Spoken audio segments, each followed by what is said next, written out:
cicatrices nous rappellent d'où on arrive.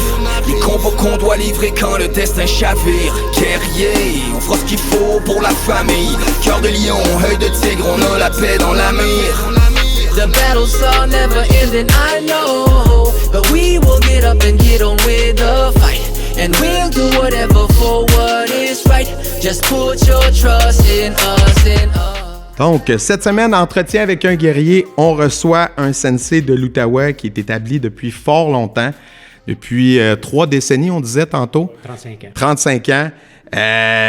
Sensei Grou, j'aimerais ça qu'on parte direct dans le vif du sujet parce que j'ai l'impression que le bagage est riche. À quel moment les arts martiaux sont arrivés dans ta vie? Ça partit de où? À quel endroit? J'aimerais qu'on retourne aux sources. Bien, j'ai commencé le karaté vers les 16-17 ans, quand j'étais plus jeune. J'aurais aimé ça commencer plus tôt, avoir su que c'est que je connais aujourd'hui. Ouais. Mais quand j'ai commencé, c'était... j'ai un petit background. Quand j'étais à l'école primaire, j'étais plus ou moins une victime d'intimidation, etc. Fait que j'ai toujours été intimidé. Alors, puis j'étais juste comme la peau et les os dans ce temps-là. J'avais pas de muscles, rien. Comme j'étais un petit gars faible. Mais avec les années, j'ai bâti. J'ai bâti ma musculation et tout. Mais qu'est-ce qui m'a vraiment intrigué pour les arts martiaux, c'est quand j'ai vu pour la première fois. C'est la première fois que c'est avant l'ère de Bruce Lee. Il y a des films chinois qui commençaient à sortir à Ottawa. Puis il y en a un qui m'a vraiment attiré, que plusieurs autres aussi. C'était Five Figures of Death. OK. Puis c'est une affaire d'arrachage de yeux, etc. Fait que, puis là, le monde, ça sautait. Puis là, en sortant du cinéma, là, tout le monde sautait un peu partout, voulait imiter tous les mouvements. Fait que ça m'a intrigué. Puis, puis ça, c'était sur la rue Rideau. Puis sur la rue Rideau, il y avait aussi le dojo à André Langelier, qui est plus ou moins le pionnier de tout le karaté dans la région aussi. Ouais. Qui enseignait quel style, Langelier? C'était Shitoryu, je crois. Okay. Mais c'était un mélange de plusieurs, mais c'était Shitose, je crois. Fait que Frank Leroux de André Langelier. Fait que j'ai commencé... un des élèves je ne sais pas si ça s'appelle Webb Cochran. Webb Cochran, c'est un élève de André Langelier. Lui appartient à un dojo. Okay. Et puis, son dojo, il était... Mes copains à moi d'école, c'était son cousin. OK. Fait qu'on a décidé en dessous d'un salon de quai, commencer à faire du karaté là, puis on a beaucoup aimé ça. Fait que pour un bon bout de temps, on a fait ça, on a fait des compétitions, etc.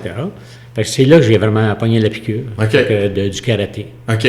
Puis là, dans le fond, on est dans les années 70. 70, c'est pas mal l'Europe dans ce temps-là. OK. Fait qu'en Outaouais, à ce moment-là, ça avait l'air de quoi est-ce que tu habitais du côté Ottawa, du côté Gatineau? Dans ce temps-là, je demeurais à Ottawa. OK. Puis ça avait l'air de quoi? Parce que, juste pour les gens, là, j'ai vu récemment, il y a un petit bout là, sur les réseaux sociaux, John Terrien, Anchi John, qui repartageait une vieille pub de ses écoles. Puis ça m'a choqué, mais positivement, à quel point c'était 2 univers par rapport à aujourd'hui. Il annonçait les sensei qu'il y avait à son dojo, puis il y en avait comme 25, tous des adultes annoncés. Puis là, ça disait, on embauche, puis pour l'embauche, on offre un bon salaire et une voiture de l'année. J'étais comme... OK, mais les arts martiaux, ça explosait à cette époque-là. Absolument. Ouais. Puis là, éventuellement, disons, le parcours jusqu'à la ceinture noire se fait avec cette école-là. Comment ça se passe? Non, il a dû arrêter pour un moment donné. Okay. Fait que le dojo est fermé. Fait que j'ai resté stagne un peu pour peut-être 1 an ou 2. Okay. Ensuite de ça, j'ai commencé à travailler chez Bell Canada à l'âge de 18 ans. Et puis, dans ce temps-là, il y avait Pierre Mirsch.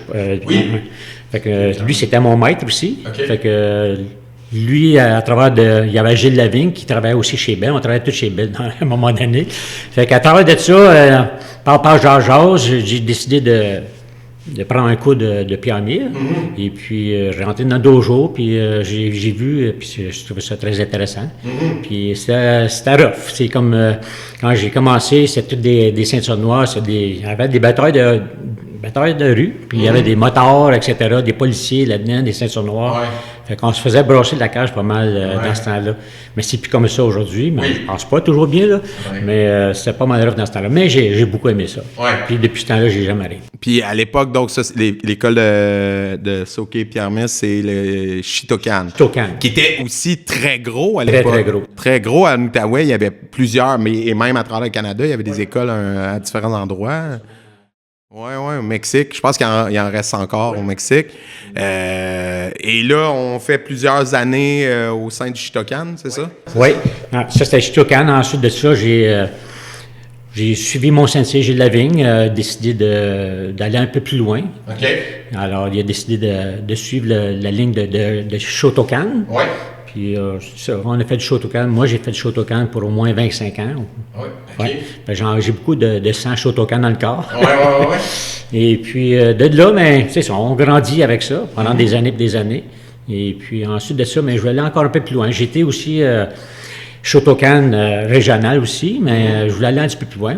Je voulais voir c'était quoi les Japonais. J'étais au Japon, etc. Fait que quand j'ai vu ça, le vrai traditionnel, moi, je suis un gars traditionnel. J'aime beaucoup le traditionnel. J'aime tous les arts. Fait que ça a venu vraiment me chercher. Et puis, j'ai vu leur culture, etc. Puis, j'aimais ça. Alors, c'est ça. Là, je voulais aller un peu plus loin. Fait que j'ai été avec la JKA, qui est la source de Shotokan. Le Japanese Karate Association. Fait que pendant 7-8 ans, j'ai été avec eux autres. OK. Après ça, là, on s'est retiré un petit peu parce que notre sensei avait pris comme sa retraite. OK. Ça n'a plus peut-être le même enseignement, c'est sans dénigrer rien, mais c'est pas la même philosophie ou le même enseignement. Moi, ce que j'aime, moi, c'est pas nécessairement. J'aime ça apprendre, mais j'aime ça voir comment est-ce que les sensei enseignent. C'est ça qui vient me chercher aussi parce que ça m'aide à moi aussi. Fait que la façon d'enseigner, même toi, si j'ai dans un de tes cours, comment tu t'y prends avec tes étudiants, comment tu transmets, ça vient me chercher aussi, puis j'apprends avec ça aussi.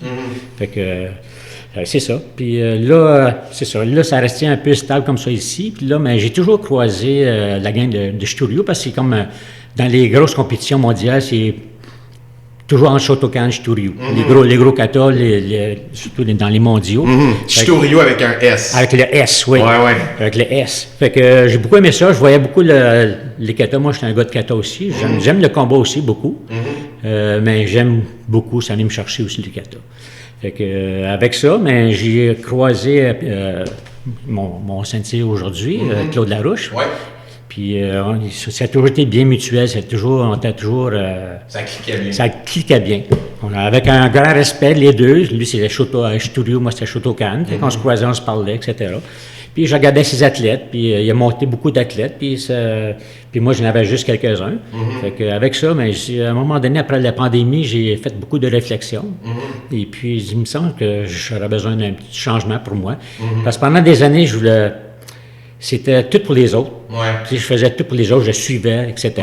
Mais là, à un moment donné, je me suis dit, avec une réflexion, je dis, ben là, je vais faire quelque chose pour moi. Fait que là, j'ai suivi mon cœur, j'ai suivi ma propre voie. Et puis, de là, ben là, j'ai été voir Claude Larouche, puis j'ai vu c'est quoi qu'ils font, etc. Puis j'ai comme accroché. Puis je suis avec Shitoryu depuis ce temps-là. Puis c'est quelque chose qui est dans les arts martiaux, tu sais, qu'on voit souvent. Puis je pense que ça tend à changer. Maintenant, il y a plus de gens qui pratiquent des arts en parallèle sans complexe par rapport à ça. J'en suis. Mais je pense que dans la génération dont tu fais partie, il y avait comme ce dogme-là, tu corriges-moi si je me trompe, de dire, tu sais, il y avait une grosse importance à la loyauté à tout prix à un style.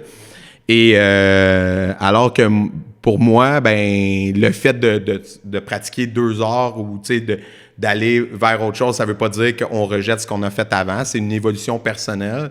Puis tu sais, la vie c'est court aussi à un moment donné. Fait qu'il faut aller là où on a des choses qui nous allument puis qui gardent la passion vivante. Là. Oui. C'est comme dans n'importe quoi. Là. Absolument. Puis pour avoir pratiqué le Shotokan pendant 25 ans,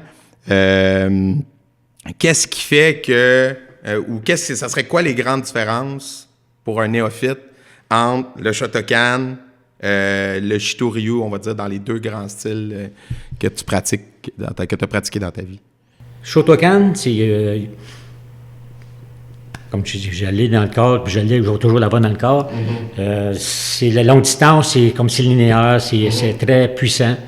C'est de point A à point B le plus vite possible. Et puis, pour le Shitoryu, c'est un peu différent aussi. Il y a quand même un parallèle entre les deux, parce qu'ils ont les mêmes katas, les mêmes noms de katas, etc. C'est juste que je crois que Shotokan était plus d'influence japonaise, et puis peut-être moins le Shitoryu. Il y a encore un peu plus d'Okinawa dedans. Alors, mais les autres, c'est plus basé sur le plus rapprochement, l'autodéfense plus proche, le corps à corps, etc. Pas comme le Jiu-Jitsu, mais tu sais, comme en fait de karaté. Ça, c'est la différence entre les deux. OK. Puis quand on regarde les katas dans l'exécution, j'en parlais avec Sensei Larouche, là, justement, le Shitoryu a comme cette image d'élégance, puis... mais moi, ma femme, elle en fait du Shitoryu, puis souvent, on dit que c'est des katas qui vont bien aux femmes parce qu'il y a quelque chose qui est beaucoup dans la souplesse, puis dans l'équilibre. Puis il y a plein de gars qui en font, puis que c'est super, super sharp, mais ça donne un résultat vraiment différent. Oui. Alors que le Shotokan a quelque chose de très carré. Plus robuste, oui. Ouais, c'est ça, dans l'exécution. Tu disais être un passionné des katas. J'aimerais t'entendre parce que c'est quelque chose... qui revient souvent, surtout ces temps-ci, parce que la grosse mode depuis plusieurs années, en fait, depuis que j'ai commencé le podcast, la grosse mode est au BJJ, puis au MMA, puis au sport de combat. Les arts martiaux traditionnels ont un petit peu plus de difficultés. Cobra Kai nous a aidé un peu, on va se le dire. Je pense que ça a donné un second souffle, comme à chaque fois qu'il y a des... Tu sais, il y a eu la vague Ninja, il y a eu la vague Bruce Lee à une certaine génération. Les premiers Karate Kid ont été une vague. Moi, ma génération, c'est des premiers Karate Kid. Bref, tout ça pour dire que en ce moment, c'est les sports de combat et le BJJ qui ont le vent dans les voiles. Et souvent, les arts martiaux traditionnels, particulièrement le karaté, le kata, est dénigré souvent ou mal compris. Qu'est-ce que tu dirais à ces personnes-là? Qu'est-ce que ça apporte, la pratique sportive du kata? Faut que tu saches que c'est que tu fais. Faut que tu comprennes les mouvements. Première des choses. C'est ça que j'aime des katas. Parce que tu peux pratiquer individuellement, sans faire mal à la personne. Puis ça l'aide beaucoup. Certains le mettent en application avec la pratique, beaucoup de pratique. Ça va faire un effet quand même si jamais tu as affaire à te défendre. C'est pas ça qui va te sauver la vie, mais au moins tu as la base, puis avec les réactions, puis même avec... dans le Shitoryu, on fait beaucoup de bunkai aussi, fait que c'est du corps à corps encore. Fait que c'est toujours la répétition, puis même si on fait pas la technique telle quelle, comme il faut dans la rue, parce que moi, mon enseignement, c'est on fait des katas, on fait les bunkai, mais aussi je veux que mes étudiants soient capables de se défendre dans la rue si jamais ça arrive. Fait que c'est ça. Moi, le bunkai, c'est très, très important, puis plus que tu comprends le bunkai, plus que tu vas vivre ton kata. Puis c'est ça, tu vas voir un kata moyen versus un kata plus avancé. Tu vas voir la différence entre les deux, ou celui qui ne connaît pas du tout son kata. Mais tu vois, OK, il fait des coups un peu partout, tu sais, c'est pas centré. Ça, c'est des choses comme un juge, on peut voir aussi, là, parce que j'ai jugé beaucoup de compétition. Fait qu'on regarde toutes ces choses-là, la stabilité, etc. C'est un bon outil de développement du corps. En tout cas, ça, c'est sûr, c'est quelque chose que je dis beaucoup à mes élèves. Travailler la souplesse, le renforcement corporel, etc., etc. Le focus, la mémorisation, évidemment. Puis, je trouve que c'est quand même quelque chose d'important de dire, à travers les arts martiaux traditionnels, ce que j'aime beaucoup, c'est qu'on vise la préservation du corps. Alors que le sport de combat, fût-il efficace tant que tu veux, tu te détruis, mais à vitesse grand V. Fait que quand tu vas arriver à 40 ans, si tu as fait des sports de combat de 20 à 40, les maladies dégénératives te guettent, les blessures vont ressortir, les bobos vont ressortir. C'est ça que tu regardes. Moi, c'est ça, je regarde à long terme aussi. C'est ça. À long terme, j'ai vu des maîtres d'Okinawa, 85 ans, ils étaient 3, ils sont venus à Toronto, puis ils bougeaient comme c'est incroyable, il y a 85 ans. Ça, c'est inspirant, puis même avec Chian Larouche à son dojo, il je pense qu'il y en a 4 qui ont 80 ans et plus, qui s'entraînent encore. Fait que ça nous inspire. Ben, Chiane Larouche en soi, il aime pas ça qu'on en parle, mais vaincre genre 4-5 fois le cancer. Ben oui, absolument, c'est un vrai fighter. Bonjour le guerrier. Mais ça, c'est tout ça. C'est pas juste le combat, c'est le kata, c'est la préservation aussi du corps. Comme il y en a qui font du tai chi, il y en a qui font d'autres choses. C'est une façon de gérer son corps puis de prolonger la vie le plus possible. Ouais, 100%. Si ce que tu fais du BJJ ou du MMA, c'est bien beau, mais jusqu'à quel âge tu vas pouvoir l'étoffer? C'est ça. Puis peut-être à l'âge de 60 ans, 70 ans, peut-être tu vas commencer à promener avec une marchette. Puis je pense que c'est correct aussi que, tu sais, il y a des arts pour toutes les clientèles. Absolument. Entre guillemets, dans le sens que, dépendant de ce que tu recherches, si c'est le sport de combat qui te branche, c'est parfait, mais il faut juste que tu sois conscient de ce que tu fais et de ce que tu vises. Puis, c'est quoi les objectifs? C'est là où je pense qu'il manque de pédagogie. C'est pour ça que j'aime avoir des explications de gens qui ont de l'expérience à long terme, parce que il y a une mauvaise compréhension de c'est quoi l'objectif. T'sais, évidemment, tu l'as dit, une technique d'autodéfense dans la rue ne sera pas exécutée comme dans un kata, exécutée de manière compétitive.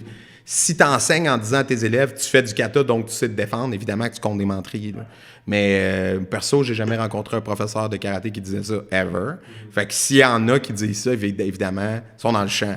Autant que la personne qui fait des sports de combat pense que dans la rue, il va pouvoir se défendre comme en sport de combat. Ben non, justement, tu sais. Une chose qui m'intéressait dans...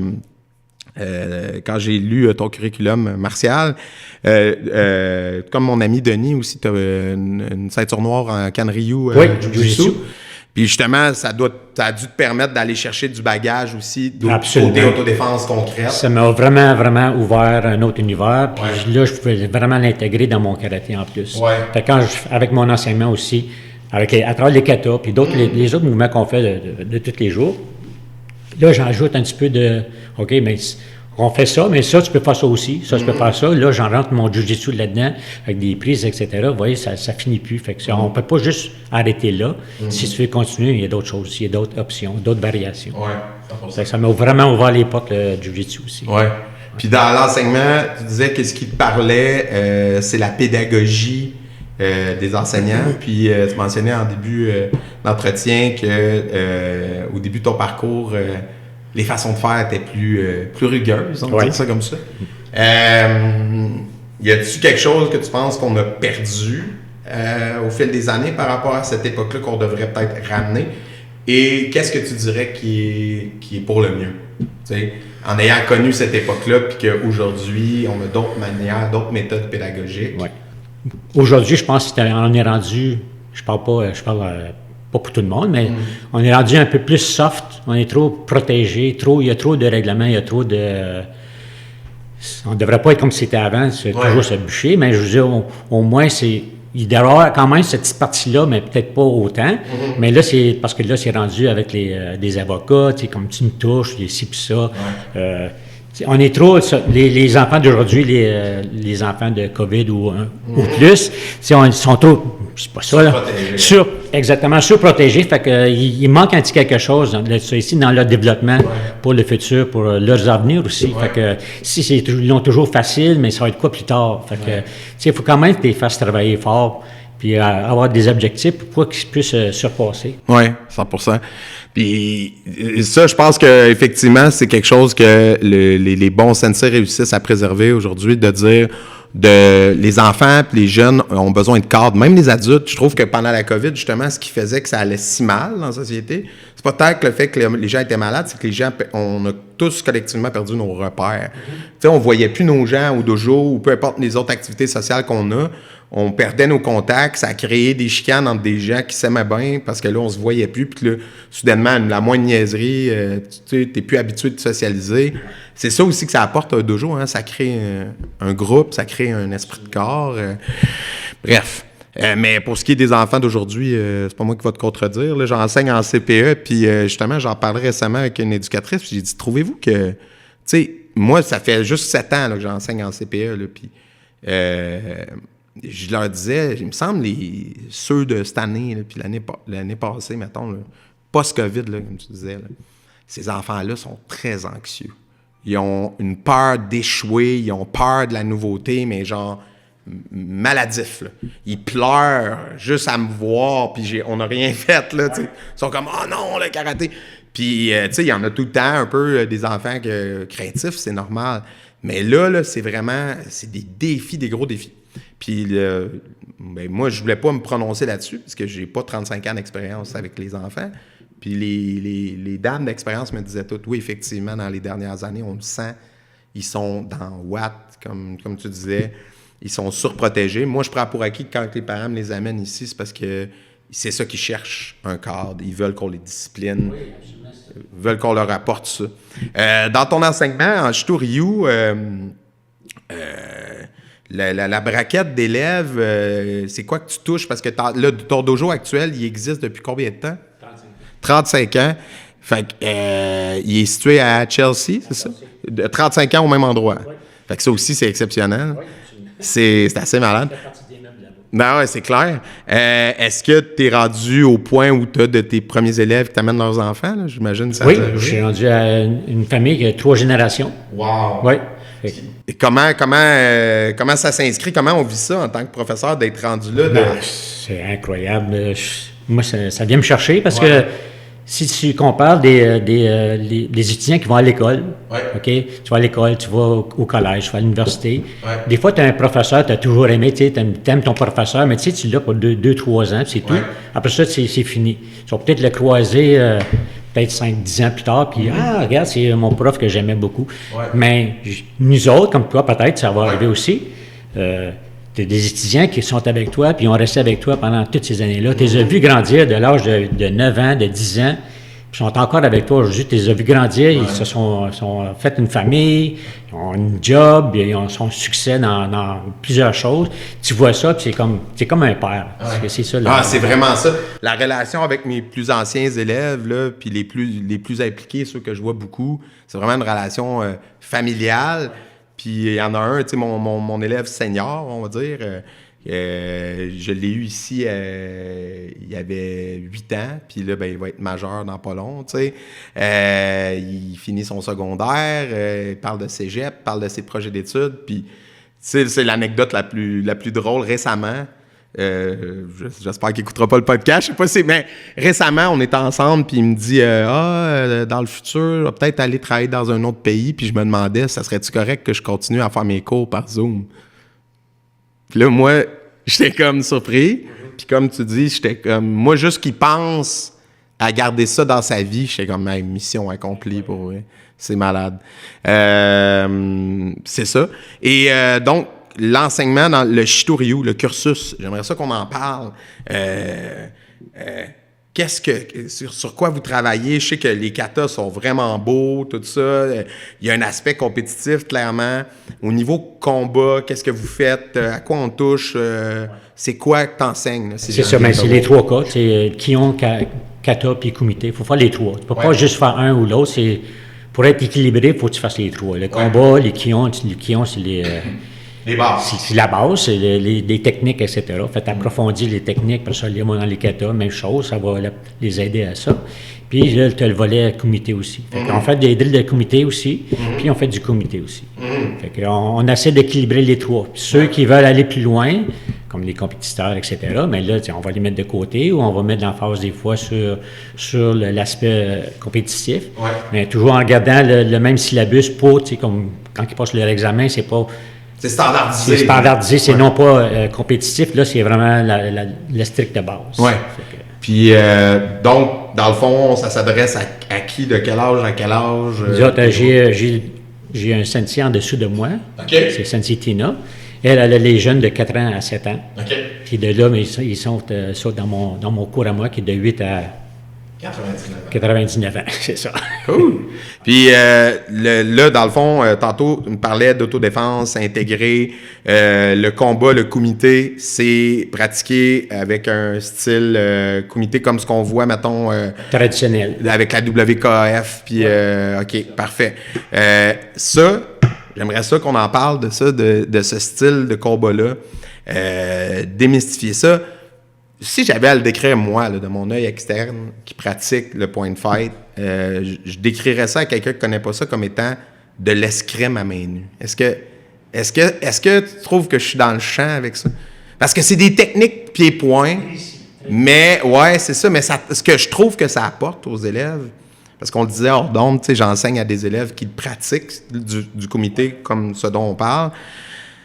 Puis je trouve qu'ils ont de la technique, mais écœurante. Leurs kicks sont beaux, leur vitesse, leur explosion est écœurante. C'est ça, c'est l'exécution que je trouve que ça amène beaucoup. Ouais. Est-ce que Oui. tu vois ça comme ça aussi? Oui. Parce que le contact est limité, là. C'est ça qu'il faut Mais c'est comprendre. parce que si on compare le Open versus vraiment traditionnel, on parle de pur traditionnel, JKA versus Shitoryu au Japon. Des choses élancées, comme au bout des bras, d'affaires là, ou le poing au bout, puis pas de retour. Eux autres, c'est comme un one-shot kill. Comme tu frappes et tu tues ton adversaire. C'est pratiquement ça. OK. Fait que, ça, c'était dans la JKA que ça marchait. JKA, puis OK. Shitoryu aussi, j'ai pas été. Je m'en vais aux mondiaux au mois de septembre, pour les mondiaux au Japon. Et puis, j'imagine que je vais voir la même chose aussi. Là. OK. Fait que le combat, c'est pas comme WKF. Il y a des variantes.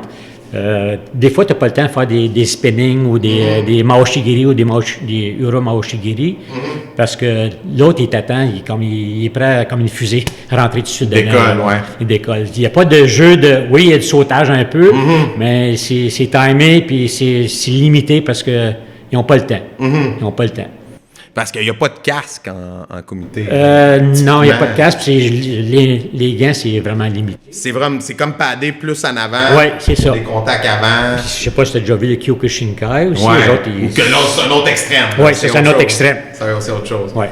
Mais c'est ça. Fait que moi, dans le fond, quand je disais ça, l'escrime, c'est en voulant dire que c'est très codifié, le comité. Ça m'apparaît d'un œil externe, en tout cas, qu'il faut que tu fasses ça, si tu veux que ton poids soit bon, le qui aille, il compte. Tu sais, fait que c'est très codifié. C'est pour ça que ça m'apparaissait comme quelque chose qui est 100% sportif, que sa valeur sportive. Mais qu'en termes de contact, si tu cherches un sport de contact, c'est pas ça. Là. Non. Ça travaille autre chose, dans Oui. le fond. Mais dans le fond, c'est quand même très, très contact. Dans le JK. Mais c'est ça, dans quelle mesure? Si tu peux me l'expliquer. Comment ça marche? Dans les championnats mondiaux, on est versus ce que tu vois ici dans le régional, les combats qu'on a. Eux autres, c'est pas du Kyokushinkai, mais c'est pas loin. Okay. Comme ils se font rentrer dedans, ils pluguent les nez, tu te fais frapper au nez, tu saignes, là, ils mettent de la ouate, puis tu continues à faire du combat. Okay. Les côtes failées, etc. Tu continues. Fait que s'ils n'arrêtent pas, faut vraiment, c'est pas un knock-out, mais pas loin. Au Japon, ça? Au Japon. OK. Mais au Japon. Fait que c'est plus contact au Japon que ça peut l'être dans ce qu'on voit à la WKF. Dans ce cercle de Japon-là, il y a quand même des championnats mondiaux qui reflètent ce que les autres font, un peu partout dans le monde. Mais c'est la même chose. Là. C'est comme les mêmes choses. Ouais. OK. Fait qu'il y a des variantes selon les... OK. Ouais. Cool. Ça rentre au poste quand même. C'est l'explosion est là, la technique, l'exécution... l'exécution est là à 1000%. Là. Mais par contre, on a déjà emmené quelqu'un de traditionnel, pur traditionnel au WKF, Karaté Québec, une compétition de Karaté Québec, puis il s'est fait laver parce que c'est pas le même style de combat. Lui, c'était plus traditionnel, fait qu'il pensait juste faire les choses là, mais là, il se faisait jouer avec les autres affaires que les autres, il avait le droit de faire. Que lui, il ne savait pas qu'il avait le droit de faire. C'est ça, ouais. Puis après, ben, chaque fédération ou chaque style de combat a son cadre de règles. Puis c'est pour ça aussi, quand j'entends des gens qui sont plus fighters dire si ça marche pas dans la cage ou si ça marche pas en combat, ça marchera pas en autodéfense. Non, parce que c'est vraiment pas le même contexte. Ouais, faut t'étudier puis faut t'adapter. C'est ça. Puis dans les styles de combat, ben, c'est la même chose. Qu'est-ce que je voulais... Ah oui, c'est ça. Je voulais te demander tantôt, quelqu'un qui a évolué dans sa pratique, comme tu l'as fait. Un autre aspect qu'on discutait beaucoup au début du podcast, puis là, c'est moins dans l'air du temps, mais dans ton parcours à toi, c'est clair que ça en a fait partie. Comment tu vois ça? Tu sais, la raison pourquoi le karaté pour les arts martiaux, on va se le dire, c'est qu'il y a un manque d'unité. Hein. Il y a trop de styles, il y a trop de variantes. C'est pas une mauvaise chose en soi, mais c'est ce qui fait concrètement qu'on ne sera jamais aux Jeux olympiques parce que même la WKF ne fait pas l'unanimité et ne rassemble pas tout le monde. Right? les guerres de clocher puis les guerres de style, là, tu sais, de ma façon de faire, c'est la bonne, ci, ça, cette école-là, ouais. Tu sais, la fameuse épithète mec dojo, moi, ça me fait saigner les oreilles parce que souvent, c'est lancé, t'as même pas mis les pieds dans le dojo dont tu parles. Puis ça veut dire quoi, dans le fond? Est-ce que ça veut dire, comme j'en parlais avec les frères Paquette de Dojo d'arts martiaux, est-ce que ça veut dire qu'on a un modèle qui fonctionne puis on a plusieurs écoles puis c'est ça qui te gosse? Ou ça veut dire que l'enseignement qu'on donne, tu juges qu'il n'est pas de qualité? Parce que si on parle de qualité d'enseignement, il y a des gens hyper traditionnels qui n'ont pas de qualité et il y a des gens qui sont plus modernes, qui sont hyper compétents. Fait que, et où la ligne, tu sais? Fait que toi, comment tu vois ça, cette espèce de besoin-là de tirer tout le temps la couverte? Ben, moi, de mon côté, j'ai fait plusieurs arts. Ben oui, clairement. J'adore toutes les arts, je les respecte tous. Ouais. Puis en faisant plusieurs, parce que qu'est-ce que je faisais avant? Parce que je suis dans une école, mon dojo, fait qu'à l'été, toujours, le dojo est fermé. Ouais. Fait que pendant les 2 mois que je fais rien, mais moi, je fais pas rien, là. Mais j'allais voir d'autres. Alors, je faisais de l'akido, j'allais faire du kali, puis j'allais chercher un peu partout, du kung fu, etc. Je faisais du jiu-jitsu, nomme-les, même du muay thai. J'ai fait plusieurs choses. Ouais. Fait que pendant ces 2 mois-là de temps, mais là, j'amène ça à mes étudiants après, au début des classes. Fait que j'ai vu beaucoup de différents styles, différentes techniques, différents arts martiaux. Ouais. Fait que moi, je respecte tous les arts martiaux. Puis quand quelqu'un, puis justement, dernière compétition à M. Lachapelle, à Gracefield, il y en a qui se sont approchés à moi, puis parce qu'il y avait d'autres styles aussi différents. Ils disent, bien, regarde ça, c'est ci, puis c'est ça, blablabla. Ils font, qu'est-ce qu'ils font là, des affaires-là? Ils disent, ouais, mais tu comprends pas qu'est-ce qu'ils font. Parce que ce qu'il fait là, il fait une technique comme ça ici, ça paraît peut-être pas. Mais c'est ça qu'ils font. Tu dis, c'est vrai. Fait que, tu sais, faut que tu comprennes qu'est-ce qu'eux font. Puis, comme tu as dit, si tu n'es pas là dans le dojo, puis voir un enseignement, c'est quoi exactement qu'ils font, à quoi de toi de juger ces gens-là? Oui, 100%. Puis, on dirait, tu as sonné une cloche aussi par rapport au fait que je trouve que c'est vraiment important en tant qu'enseignant. Je trouve ça louable, je trouve ça vraiment inspirant de voir des enseignants de ta génération. Quand je parle à Denis Gauthier, des gens qui ont des décennies d'expérience, mais qui continuent d'aller apprendre, puis de se nourrir, puis d'être tout le temps avec un esprit de découverte. Moi, je pense que, justement, le problème, c'est quand l'ego fait en sorte que tu penses que tu es rendu au sommet de ton art, t'es fini. Pour moi, là, t'es fini, parce que tu penses que t'as plus besoin d'apprendre, puis que t'as plus besoin parce que, dans le fond, tu peux pas topper ça. Mais non. Mais c'est ça le but aussi, si tu regardes comme 2 guerriers, un maître de jiu-jitsu puis un maître de karaté. Fait que les deux, lui il connaît juste le jiu-jitsu, lui il connaît juste le karaté. Fait que les deux se rencontrent, disent lui jiu-jitsu, faut pas que je m'approche trop, parce que si je m'approche, ils vont me pogner. Puis l'autre dit, OK, faut que je fasse attention, mais à mes distances, mais deux, parce que lui, il va me rentrer dedans. Fait que c'est pour ça que lui, avoir un peu l'avantage, il apprendrait peut-être le karaté, puis vice-versa, puis dans d'autres choses, OK? Puis là, ils vont pouvoir, OK, là, ça va être différent de la game. C'est pareil comme le MMA aussi, comme c'est tout mélangé, le mixed martial arts. Fait que c'est ça, c'est de comprendre l'autre. Fait que là, tu as peut-être plus un avantage. Oui, puis tu sais, il y a des enseignements qui sont perdus aussi, comme des gens comme Jesse Encamp, puis d'autres, Patrick McCarthy, font beaucoup de travail pour remettre en avant-plan le fait que dans le karaté, il y en a de la projection, du fauchage, du travail au sol, c'est juste que ça s'est perdu au fil du temps. Il y a tout un contexte historique derrière ça. Quand le karaté est devenu un sport national au Japon, ils ont enlevé tout le côté martial et ils voulaient plus que ça devienne un sport. Le Shotokan, c'était vraiment ça. Alors que justement, t'en parlais, les styles qui étaient restés plus okinawaïens sont restés plus martials, comme Goju-Ryu, Shito-Ryu, etc. Puis les guerres aussi, guerre mondiale, ça a caché des choses, il y a des documents qui étaient brûlés, etc. Fait qu'il y a des choses qui étaient perdues ou gardées secrètes. Puis là, peut-être plus tard aujourd'hui, avec la technologie aujourd'hui qui est ouverte à tout le monde, ils peuvent aller chercher plus d'informations, etc. C'est ça, 100%. Cool. Fait que dans le fond, écoute, moi j'ai trouvé ça super intéressant. Je vais mettre les liens pour les gens s'ils veulent entrer en contact avec ton école.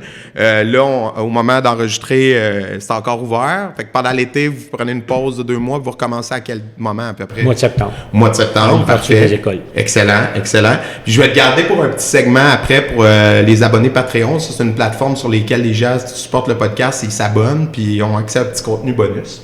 Fait que ça va être des petites questions légères en rafale. Puis je te remercie beaucoup, Sensei, c'était vraiment intéressant. C'est moi qui te remercie pour l'invitation. Ça fait plaisir. Je voyais. Merci beaucoup. Merci.